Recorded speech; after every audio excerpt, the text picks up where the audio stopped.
QT, you want to play? Faith Cooper's family is her biggest source of happiness. They're my life, my joy, But the Dallas Housing Authority is her biggest blessing. So it's like they're actually trying to keep you from being in poverty and struggling and break that cycle that's been going on for so many generations, for so many families. Faith is a survivor of domestic violence. She and her children lived at a local shelter before DHA provided a lifeline. Not just a roof over her head, but also a plan to leave poverty behind. Trying to get myself in a position where I won't have to be on the program the rest of my life. My kids won't have to follow. And that's exactly what DHA President and CEO Mary Ann Russ wants for Faith and other residents. Turn around, go back to your spot. For us, turnover is essential. And we're looking for positive turnover where people are buying a house with Habitat, renting an unsubsidized apartment, stepping up in their lives. DHA is a combination of a landlord and a social service agency. And if we just act like all we are is a landlord, we will never be better than mediocre. And that's not good enough. Under the leadership of Russ and Board Chair Terdima Ussery, DHA is transforming the communities it serves and how the Housing Authority is perceived.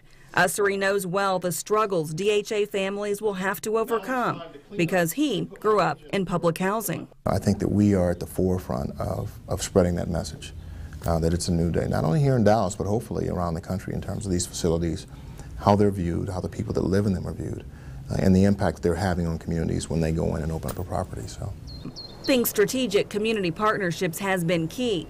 A Head Start campus is built on every new DHA property, underscoring the importance of education. And $1 million in college scholarships has been awarded to children through the DHA Crystal Scholarship Program. Very often what we see is the kids who graduate college and come back, then they lift their moms out.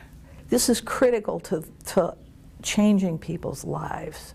There are great doctors potentially in these facilities. There are great poets. There are police officers and firefighters. There are teachers in these facilities. What we have to do is create an environment that allows them to pursue their dreams. Hey everybody. Hi. How are you guys doing? The kids especially, we need to make sure that we expose them to other things, that we give them a chance to dream, that they're allowed to see other things. Because at the end of the day, the chain has to be broken. This chain of dependence has to be broken. We don't have the luxury as a country to turn our back on any child. And there is no question, today's public housing has a new look to match its new philosophy.